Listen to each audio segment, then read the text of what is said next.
I'll go to that.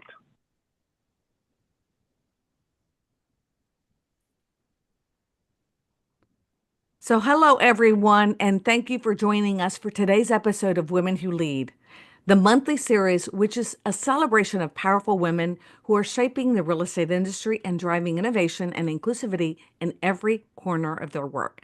I'm Teresa Palacios Smith, Chief Diversity, Equity, and Inclusion Officer for Home Services of America and Berkshire Hathaway Home Services, and I'm thrilled to host this special episode. We're going to be focusing on inclusive champions.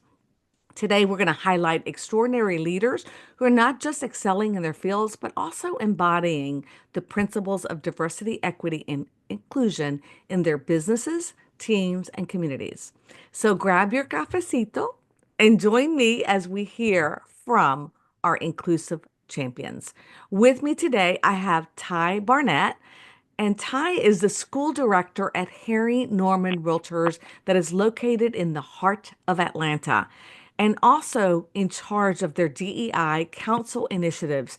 Ty has a formal education in law and legal studies and over 20 years of experience in advocacy and educational leadership. She's also very passionate about creating inclusive and supportive environments for all. So, welcome, Ty, to the show. We're excited to have you. Thank you, Teresa. Thank you for having me, and welcome to my other cohorts in this podcast as well. Absolutely. Daisy Dano. So, Daisy is the communications manager at Berkshire Hathaway Home Services Chicago, and she was born to Filipino parents and immigrated here to the U.S. in 1968, which has shaped her love for DE&I. At BHH Chicago, Daisy is known for her collaborative spirit, working closely with agents to elevate their marketing efforts and personal brands. And I love that, Daisy. Beyond her role in communications, she helps lead the firm's Belonging Council. So she's part of, everyone here is part of our diversity meets and our diversity councils across the home services family of company. And that council is dedicated to promoting diversity and inclusivity across the organization. So welcome, Daisy, to the show. Well, thank you so much, and so happy to be with all of you today. Perfect. And then Ashley. Ashley Levin is the regional manager, marketing manager for Berkshire Hathaway Home Services, Fox and Roach Realtors, along with Trident, leveraging her expertise to enhance brand visibility and engagement across the region and agent personal promotion, similar to Daisy. And in her capacity as director, chairwoman of DE&I, she spearheads transformative efforts to foster an inclusive culture and create equitable opportunities across the organization. Her unwavering commitment to equity inspires programs that empower underrepresented voices, promote education, and cultivate a culture where everyone feels valued and supported, which is our motto here at Home Services. So welcome, Ashley, as well. So excited to have you. Thank you. And I have my cup with me, and I'm so excited to be here and have this opportunity.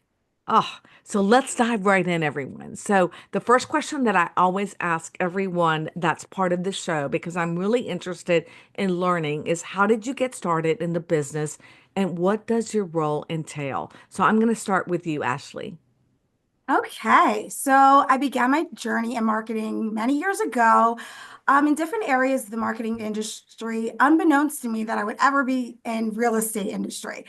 But honestly, here I am 11 years later, coming up actually on 11 years later, this multifaceted role with Berkshire Hathaway, Fox and Roach, where I am the regional marketing manager and also the chairwoman of our diversity, equity, inclusion here. Um, so a little bit about entailing what my role is. I manage our company's regional marketing initiatives and our agent marketing services from pretty much our Center City, Philadelphia areas, our suburban area, mainline area, Bucks County, Montgomery County, and I mean, there is a wonderful group of us, shout out to my manager, Melissa. There's a wonderful group of us that all work to provide for our company and our brand. In that role, though, I love crafting, I'd say strategic initiatives and enhancing our brand, also driving innovation and also creating dynamic collateral for our agents, which basically helps them strive for success in this crazy, unpredictable world of real estate. In my DEI role, I focus on fostering, as you said, the inclusive culture, spearheading all of our initiatives within our company to ensure that the voices are valued and respected. And also with this dual role, it allows me to blend my creativity, strategy, my expertise, and also making a tangible impact on this industry, the real estate. Well, I love that, and for those who are not familiar with Fox and Roach, because we've got people from all over the country, pretty large, footprint, and so phenomenal work. I know that y'all have regions, and we've had several of your presidents involved in our Women Who Lead series in the past. So welcome again, Ashley. Excited to have you. Daisy, how about you? Tell me a little bit about your journey into this field and also your background. Yeah. So before I joined BHHS Chicago, I worked in the magazine publishing industry for years. I was doing sales. And at that point in my career, I knew that the next role I wanted to take on, I wanted it to be more marketing centric. So a friend at the time knew about this open position at BHHS Chicago, and she told me to take a look at it and introduced me to the person that was hiring for it. And 11 years later, here we are. 11 years, just like Ashley. So in my current role, I work in the corporate marketing department on the team there.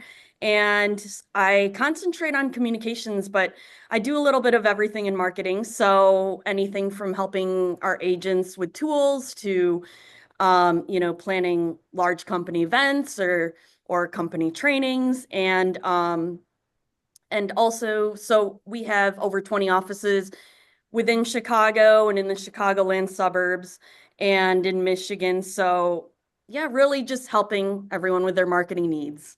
So, Fantastic. And you also, I have to say, you and I also have a shared Yeah. background because mine was in communications as well. So that's how I that's started in great. television. So, and in sales, Okay, I had sales as well as part of the background. So very great. similar. And the 11-year must be that magic number. 11 years. Awesome. Awesome. How about you, Ty? So for me, I'll start a little bit backwards and then talk about my role as a school director, where I actually do some oversight of operationals, and that's managing the day-to-day operations for the school itself, since we have our own school here at Harry Norman. So that entails making sure that the agents stay compliant with their education and all things, and that they're getting the proper training that they need to be successful within their career. So that's curriculum development, operational oversight, as well as some community engagement that we do. We have a very high pass rate for all of our agents with their exams, which helps with our success here at Harry Norman. So super excited about that. Now let's pivot on to how I got into the business of things, right? So I will say for many years, people would ask me, why are you not in real estate? And I was like, well, because I like to do other things, right? So I said, I don't know. Let me ponder about that. And they said, well, I can see you soaring to greatness in the industry. And I would chuckle. But then I later, as years passed, I dipped my feet in the mortgage industry. My cousins were loan officers, so I became their loan officer's assistant and then became their friend's loan officer's assistant, and their money was good while I was in college. So I did that. And then fast forward to 2022, here I sit, and I'm coming up on my third year and my third anniversary in the real estate industry. And I always say, look at God. He is the number one comedian in my life, the circle of life, because everyone kept asking me, why am I not in this field? And here I sit now, right? But if I can honestly, quickly keep it real, I was previously in an environment that I loved. I mean, you could not tell me that I would ever leave that place. I loved it, love it, love it. And I gave it my all unapologetically. But unfortunately, that sentiment was not reciprocated within my 7+ years of being there. And it was toxic and draining. Yet I stayed with the buffoonery after buffoonery. Why? Because I believed in the cause, I believed in the organization, and I believed that there was something bigger than me, whatever it was, A, B, C, D, until one day I was forced out. So instead of looking at it like a loss, I said, you know what? The gain of no longer being in that space was my rebirth. The rebirth was Harry Norman Realtors. And that was a light at the end of the tunnel that I could finally see. So it's just like the DEI and B, I needed and wanted change. I needed a healthy work environment where I, Ty Barnett, could be seen, hence why we're here today on this podcast, right? And also to have a sense of community. and excellence and engagement of what we're going to talk about here today. So outside of that, this is where I am. I love it. Well, Thank you. and shout out to Jenny Benur, who does Absolutely. phenomenal work there at Harry Norman Realtors, and she is a phenomenal leader. So again, I love that you were able to find the right place for you where you could use your talent and your skills to really influence and impact others. And each of you do that every single day. But I want to know more about what caused that passion for, being involved in DE&I and inclusivity and championing it. What spurred that on? Daisy, I'll start off with you. Yes, so we're in a business that we're helping people every day. And when I think about inclusivity and how it has to do with real estate, I think about it in terms of, what would it look like in our industry if everyone felt like they could live anywhere they wanted? And I'm not necessarily talking about affordability, because obviously affordability is probably going to be the major factor for everyone. But I think about it more in terms of what if every buyer and seller felt like they could be welcomed in any neighborhood, felt like they could fit in anywhere? What if every buyer and seller wasn't intimidated by the home buying and selling process? What would that look like in our industry? And as the jobs that we do, we play such a pivotal role in that. And we're often the first people to work with sellers and buyers through the process. We're often the first contacts to introduce them to a home and to introduce them to an area. And so it's a really big responsibility to harbor.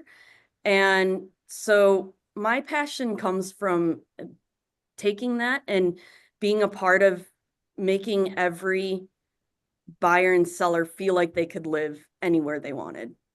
Oh, Daisy, what a beautiful testament to what you do and also to help others in the fair housing, fight because, a lot of people don't realize that there are still issues in that space and that people don't always feel welcomed in every community. So apart from from the affordability factor, which is another fight that we are also doing, I think at Home Services, that's something that's really critical and important in all the communities across the country so that we're actually battling and going into work in that space because I think it's really important as well. But thank you so much for sharing that. How about you, Ashley? So for me, I'm just going to start to say that DEI is a way of life. I don't turn it on and I don't turn it off.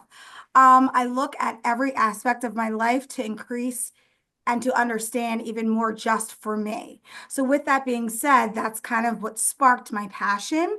My passion for inclusivity, it kind of stems from the realization looking at real estate that it touches every aspect of someone's life. Real estate does. Again, it could be if you don't have a home, so that's homeless then. So those things, they influence how, we experience the world, experiences how our life and our growing and growth and changes happen.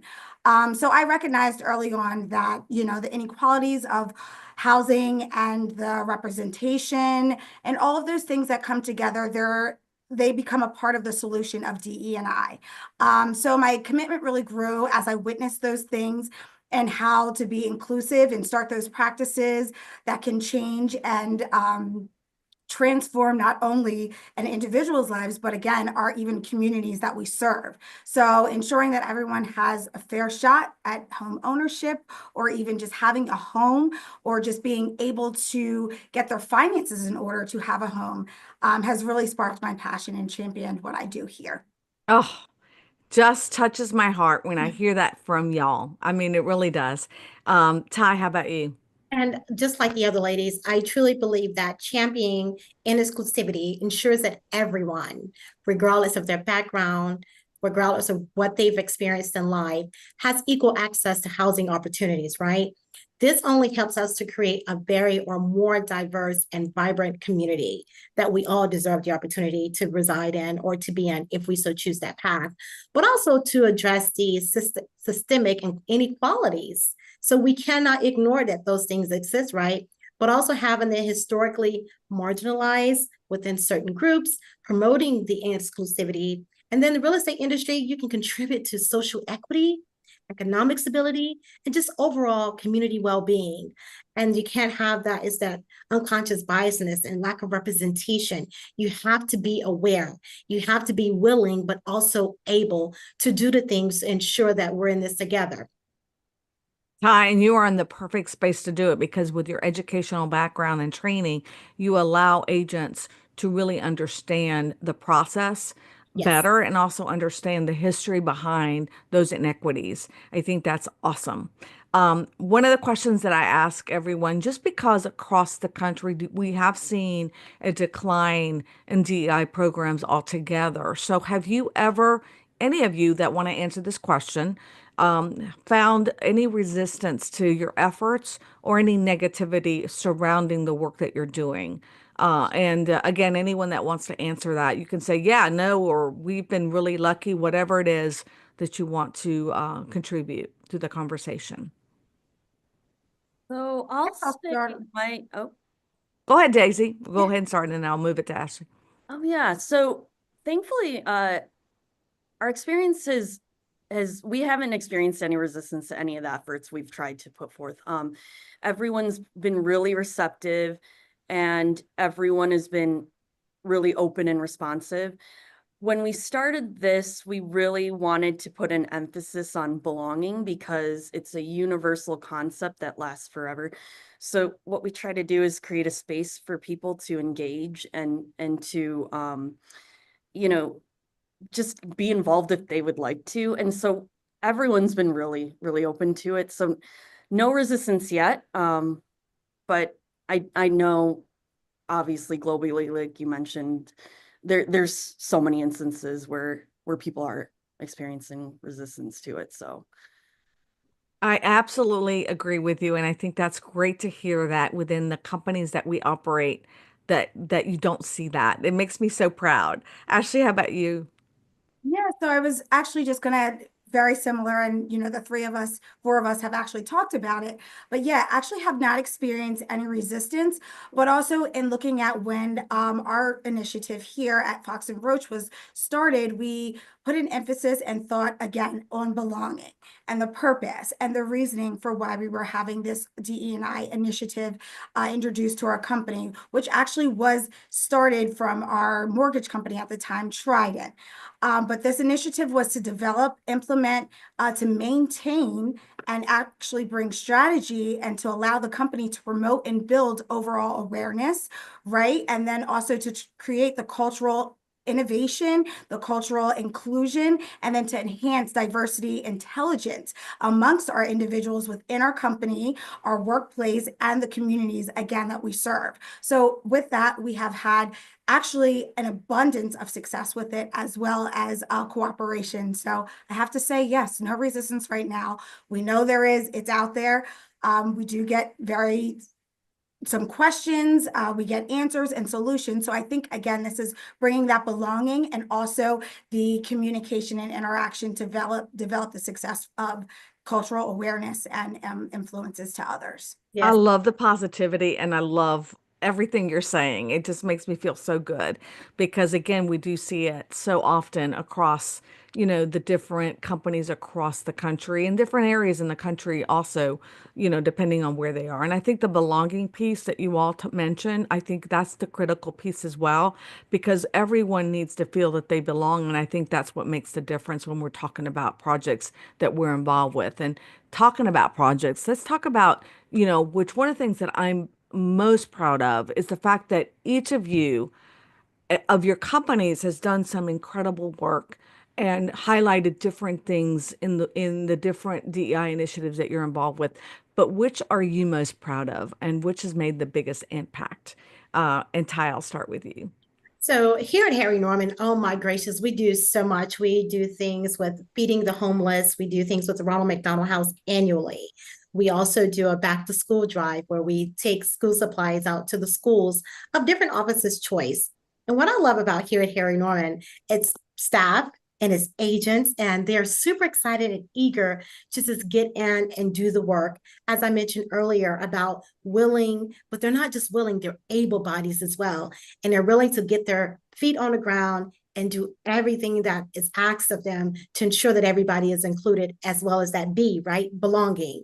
And that's what makes it so great. So for those programs, I'm proud of every single initiative that we push out. Our marketing team is elated. They're very helpful. So yeah, it's just so amazing to be able to have such a support system here and to do some great things in the community, and looking forward to 2025 doing some even greater things. And then you're taking on this role as a newbie, so I have to give a shout out to that because that's one of the things that I was so impressed with because you're brand new to the role and you Sure. immediately jumped in and wanted to just, even get more involved in this work. So kudos. Ashley, how about you? So yeah, just like Ty had said, we over here do an awful lot too. We pretty much have an initiative every month. Actually, right now in front of me in my office is a pile of gifts because we do a giving brigade, which is very inclusive to, again, all the holidays that are celebrated during this month. And we actually partner with Ronald McDonald House as well. We've got some cool partners that we have connected with over the years. But I just want to emphasize this one particular initiative that we actually did this year for the month of April, which was our company recognized fair housing and also it's Autism Awareness Month. My co-chair, shout out to Jessie Mealy, she should be listening on the broadcast now, had a network where we brought in a gentleman named Jamal Owens. He is the family Yes, he's the family relations coordinator for the Center of Autism Research at the Children's Hospital of Philadelphia. Jamal literally enlightened us so much about the understanding of autism awareness, and he is actually a father of an autism child. What he had initiated was a actual autism fathers conference, which was basically a safe space for all fathers of children with autism. And he welcomed them to this conference to recognize, acknowledge, and empower one another, but also in putting in that was for the fair housing and what they do and the fair just opportunities for fathers of children with autism. So with that being said, he had over 100 attendees and we really wanted to be engaged and also take part in that. So not only did we have him as a speaker for our forum, we actually took part in his conference and used our mortgage company now, which is Prosperity Mortgage. We had them set up a booth there and we had a new opportunity, which was allowing free money. I say that again, free money to people that wanted to, yes, get into purchasing a home and, some first homeowner brochures, all that type of stuff. And I will say it was such a success that we actually got, I think it was like 3 opportunities there that actually turned over to first-time homeowner buyers. Oh, That was literally, I think, my top tier of this year. But I mean, I could go on and on about initiatives that we've done. what a Through dear to my beautiful, heart. But beautiful that way was, to emphasize, yeah. both, you hit so many circles on DEI and, I definitely give a big shout out to April Alexander and her team in the community lending Yep. force at Prosperity Home Mortgage for getting involved in that work and also helping so many individuals get into home ownership. I love that, love that. You're going to include that in your diversity DI initiatives, right? Yes, I am. For that award, we're winning. Yes, absolutely. Oh, I love it. Daisy, how about you? Yes, so when we started the Belonging Council, one of the first initiatives our CEO, Diane Glass, wanted to implement were these Chicagoland neighborhood tours, and with the idea that we would take anyone who wanted to participate and take them to a neighborhood they may have not been to before within Chicago or the suburbs, and really with the intent to educate them on that neighborhood. So we've done everything from, we've done bus tours with a local historian named Dilla, and we've done a mural walk in Pilsen, which the murals are very well known there. And we had a tour guide tell us the history of the murals, why they exist. And then we've also gone to the Mitchell Museum of the American Indian in Evanston, which was great because a lot of people didn't even know that existed, that museum there, and we had a docent take us through. So it's been a great initiative, a lot of positive feedback on it. And when you are educated and know more about a neighborhood, you inevitably become more connected to it and you want to get involved in the community. That's the idea, that's the intent. So it's been really fun to see people just be very receptive to it and Oh, learn and about a new I neighborhood. love this. That is one of my favorite things that you have mentioned and Diane, again, created. I think that's a beautiful way to get to know the city and to get to know neighborhoods and to get to know, the communities at large. So I think that is a great way to educate your realtors and to educate others on communities that they may not necessarily represent because they just don't know them, right? Beautiful, beautiful, beautiful. All right. So one of the things that I want to know is because a lot of times our own experiences also shape who we are, but also help us want to be involved in these types of efforts because we personally experience it, experience things. So have any of you ever faced any personal challenges or adversity or can share others' experiences that you are aware of that really has helped you, overcome, and how did you overcome these or how did they overcome them so that it makes you a better leader? And I'll start with you, Daisy. So I think one of the things that has been most challenging just in life, and I think everyone can relate to, is just things don't always go as planned. And so I think one of the most challenging things is trusting the process. I've been with this company for 11 years, but before I joined this company, it was a long and very winding road that took me to lots of different types of companies, lots of different types of positions, and to different cities. And I think that if I were to have guessed when I was in my 20s, if my life would have looked like this, a lot of things wouldn't have. But I think that trusting the process, even when things don't work out as planned, and it seems cliche, but I think it really is how you build what you want to do and get a roadmap for what you want looking forward. So I think that is just one of the biggest challenges that I still encounter is just trusting the process. Love that. Ashley, how about you?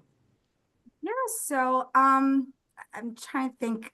Not that I really had a challenge, but I guess one of my most significant things that I faced was navigating in any marketing industry that I was in, where I felt like leadership roles often lacked diversity. I would say yes, early on in my career, when you think about, you get out of college, I actually worked in the sports marketing industry.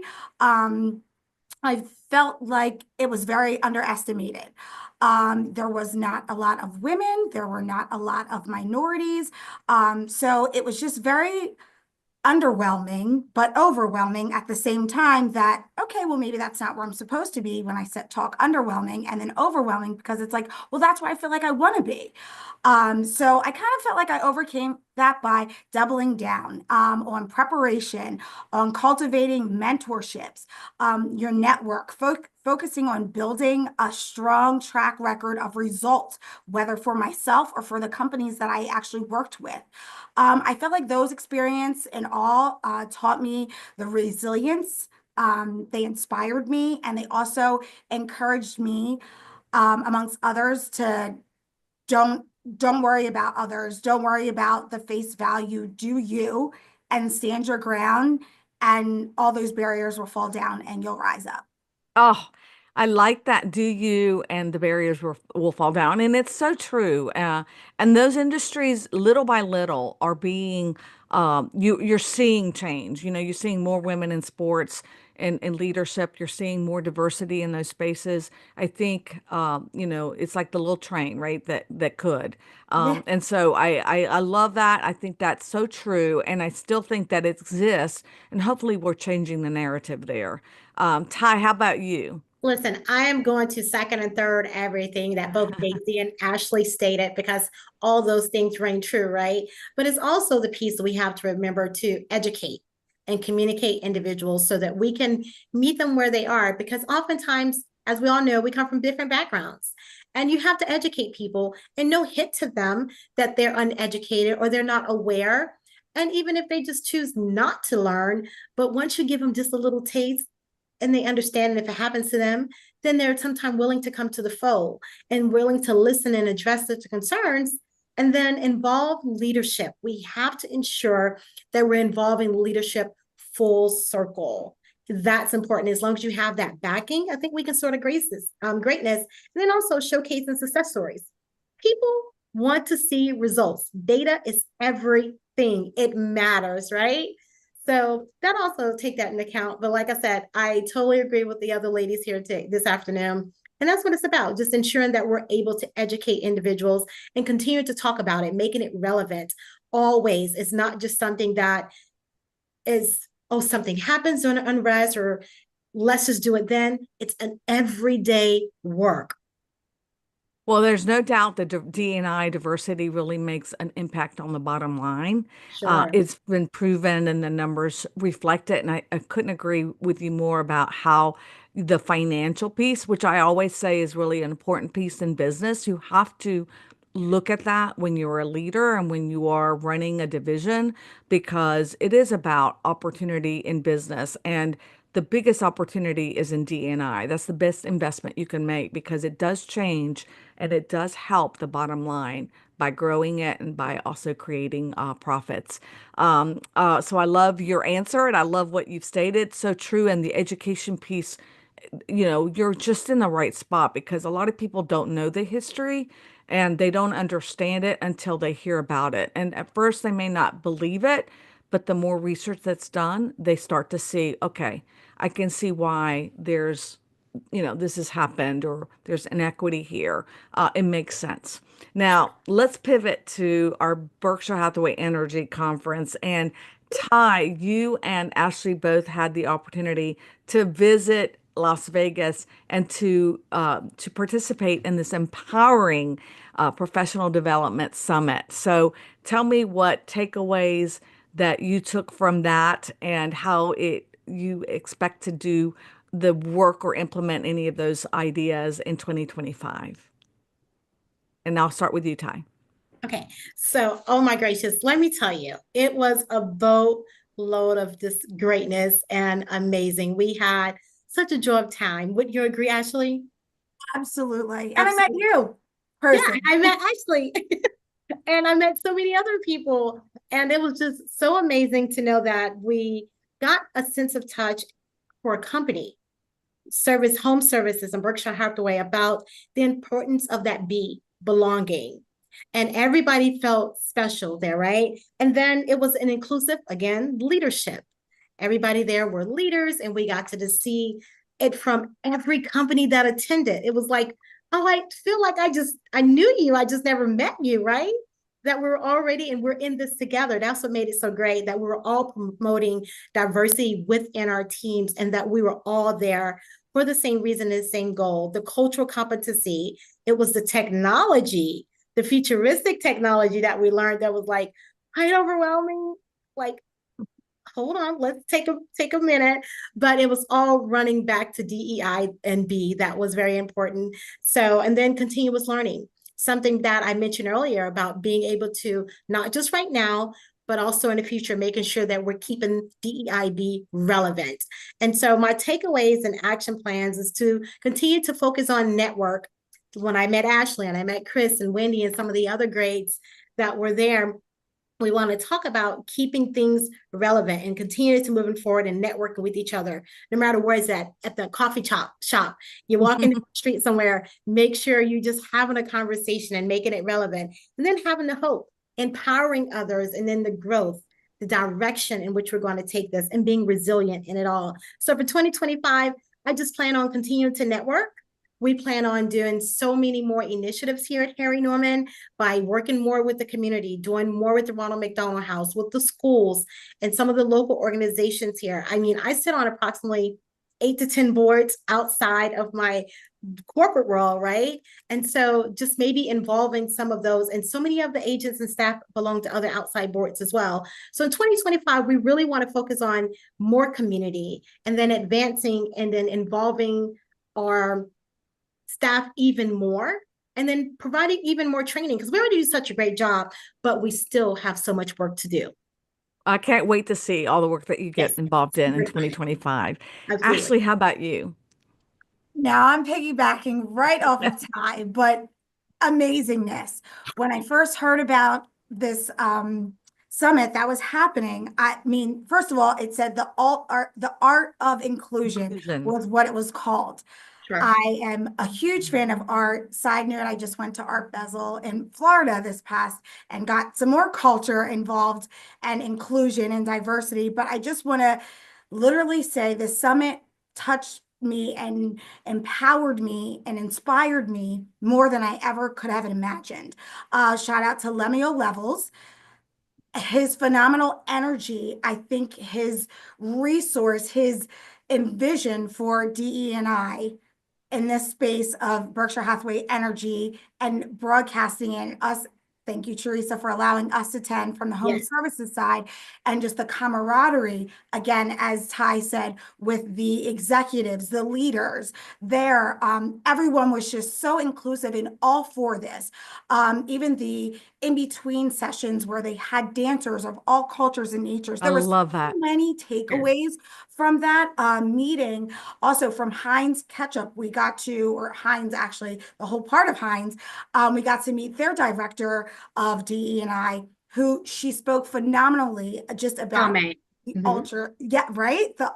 art of connections and the innovation and, you know, the blueprint that comes along with it. Every session was so dynamic. There was so much stuff I want to take away and, again, initiate in 2025. We have 365 days in a year, but we do not work that. But however, I am so dedicated to our 2025 vision of just where we see Berkshire Hathaway, Fox and Roach, and also just the home services going with just that summit and everything that we took away from it. Again, community, I think, again, executive, bringing them in more, just getting our blueprint down. Our outreach has been phenomenal, but we will continue to grow that. The more initiatives that we do, even within, again, we have our internal employees as well as our agents. So again, like Ty and Daisy have as well, that interact with their groups is just overwhelmingly, I think, going to be satisfying when I actually do these things and whatever I learned from the summit. I mean, there was just so many takeaways. You know, Daisy and I missed it. So we will be there next year, right, Daisy? And we will too, won't we, Ashley? We're coming back, Teresa. Yes, coming back. So one of the things too that I think is really important to know is really the commitment that BHE has. And I think we are so honored to be part of the family that is able to really enjoy the opportunities and also practice what we preach. And I think one of the things that you touched on that's really important, Ashley, is really making sure sometimes not everyone is involved or is able to participate in that process, but to get more of our leaders, not just in the top line, because a lot of times we already have buy-in from them, but those middle managers, sometimes they don't have the exposure opportunity that we have, but to get them more involved in the process, I think that's going to be critical. So kudos to you and that work that you've got envisioning for 2025. And Teresa, if I can interject quickly, I just want to say thank you for just, I don't know how you guys work those numbers, because I was one of the scholarship recipients to be able to attend the conference. And when I tell you it was just amazing, I just knew from day one that I wanted to go in, boots to the ground, and take in so much stuff. And just quickly, there was this one game that was called Making Choices. I tell you, it was a game, but it touched us personally. And I think, Ashley, you can agree, right? I won't go into great detail on it, but when I tell you, that's what this conference was really about. It wasn't just about being there for business. It was about what can you learn personally and take away. So in this game called Making the Choices, I did tell the presenter that I'm changing his game name to BBD, Broke, Busted, and Disgusted. And the reason for this is that this game was so amazing. And I want everybody across the world to play this game, because what you had to do is you had to take these chips, and then you were given all these scenarios, right?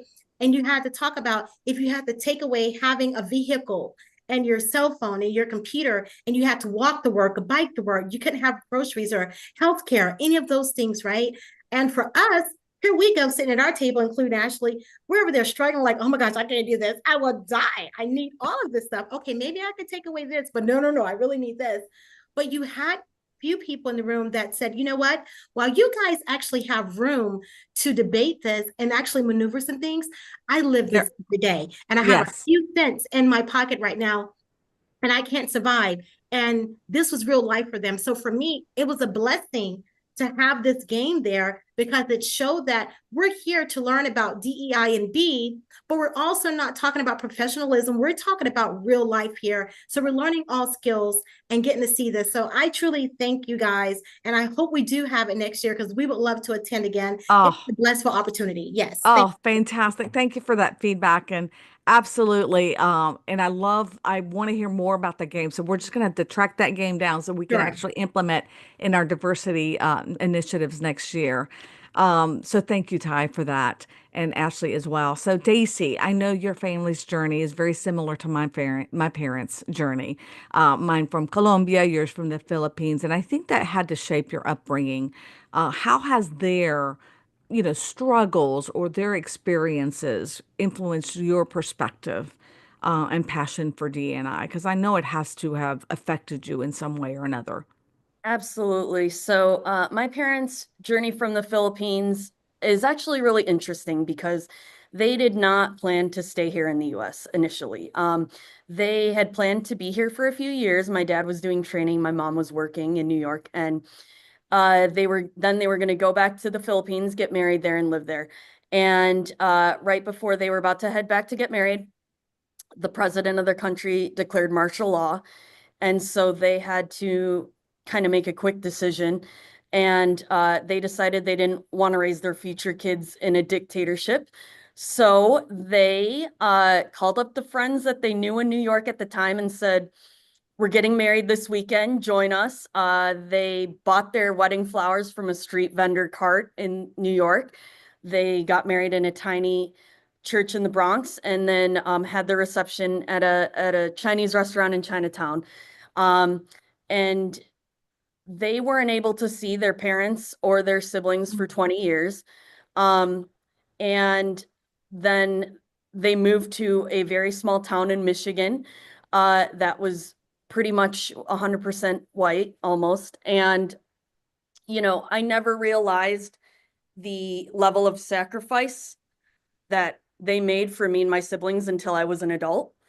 Having to live in a very small town in Michigan, learning all new customs, having a very minimal support system, raising 4 kids. And I am just feel really thankful that everyone in my hometown was curious and welcoming rather than scared and alienating. And I don't think that's always the case. I was talking to a friend of mine recently about this, who was from a very similar town as me.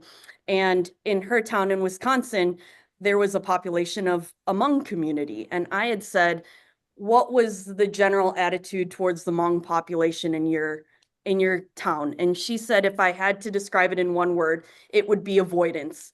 And I think about how different would I be and how different would my parents' experience have been if everyone in my hometown just avoided us.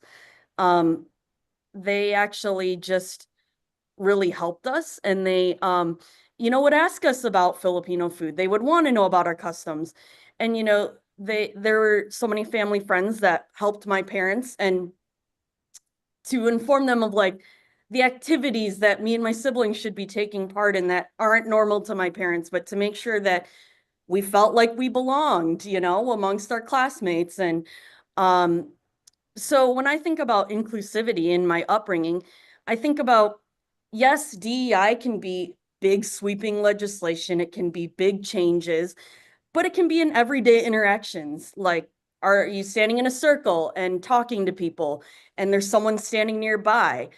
Are you squaring up your shoulders and keeping them out? Or are you quite literally opening up the circle, letting them in, introducing people to each other, asking them questions about themselves? Because, you know, belonging is being curious about someone and wanting to know about their life, and you'll find commonalities. And I truly believe that making someone feel welcome can change their life. It changed my family's life, it changed my life. And had it not been the case, I'd be a completely different person, and my perspective on inclusivity would be totally different. So, Oh, Daisy, you're Love making that. me cry. Right? Yes, You're touching love my that. heart. That's such a beautiful way to have experienced, your most formative years, because that's what impacts you in the future and makes you who you are. And I love that that community was able to realize the importance of it and actually, gravitate to love, not to hate. My God, I love it, love it, love it. Gosh, I can't even, just thinking about your parents and being newcomers to a new place, right? And having to learn all those. It brings back memories to my family as well. Okay, diversity meets. We all meet every single month, and I'm really interested to hear how has that impacted the work that you do within your own companies? Has it helped? I mean, I'm always interested in hearing how I can better my programming in that space. So anyone who wants to chime in, please feel free to do so. Listen, I'll go. Oh, go ahead, Ashley. Go ahead. Okay. Yeah. Diversity Meets has been a game changer for me. Honestly, I was so elated when I finally got the invite to get on those meetings.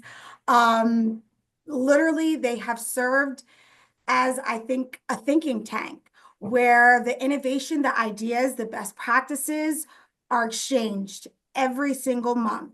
It's inspiring to connect with like-minded professionals and then to learn the new approaches that are embedding and that we can embed into our DEI in every facet actually of business, though, and our personal lives. I feel like the sessions every month, they've reinforced the importance of just the collective action that we need to take.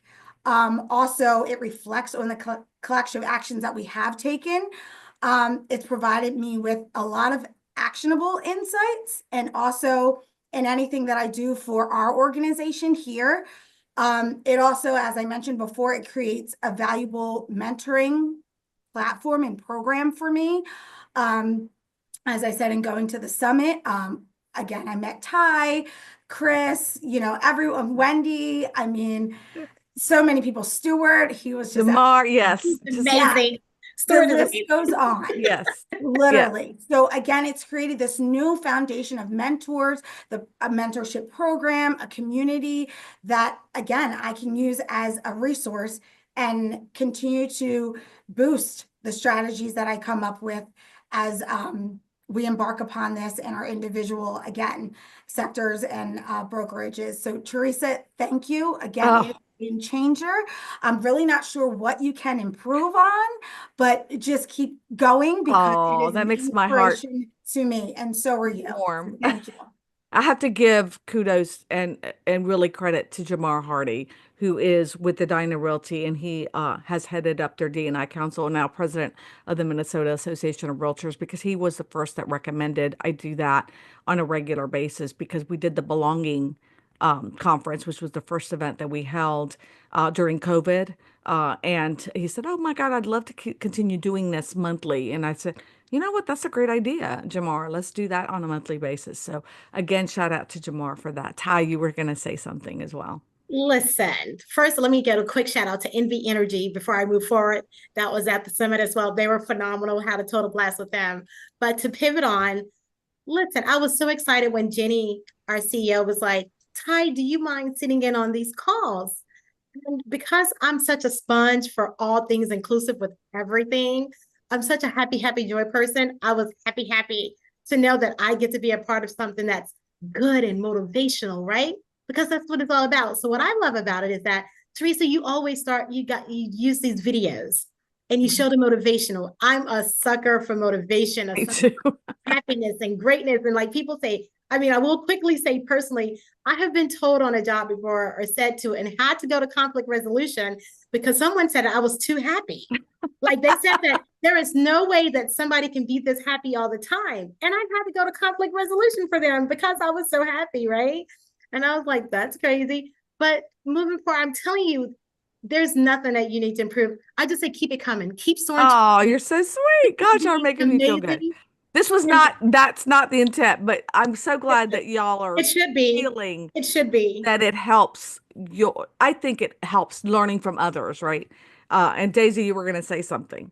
Yeah, I mean, echoing everything that Ashley and Ty said for sure, but I found that like the stories of so many of the speakers that you've had on with Yes. diversity meets have been so meaningful. As an example, you had Robert Sennett from Touchdown Pros on to talk about her experiences as a trans real estate agent, and her story was so powerful that we had her come and speak to BHHS Chicago as well. So I've just loved so many of the speakers you've had on, and just really, really meaningful.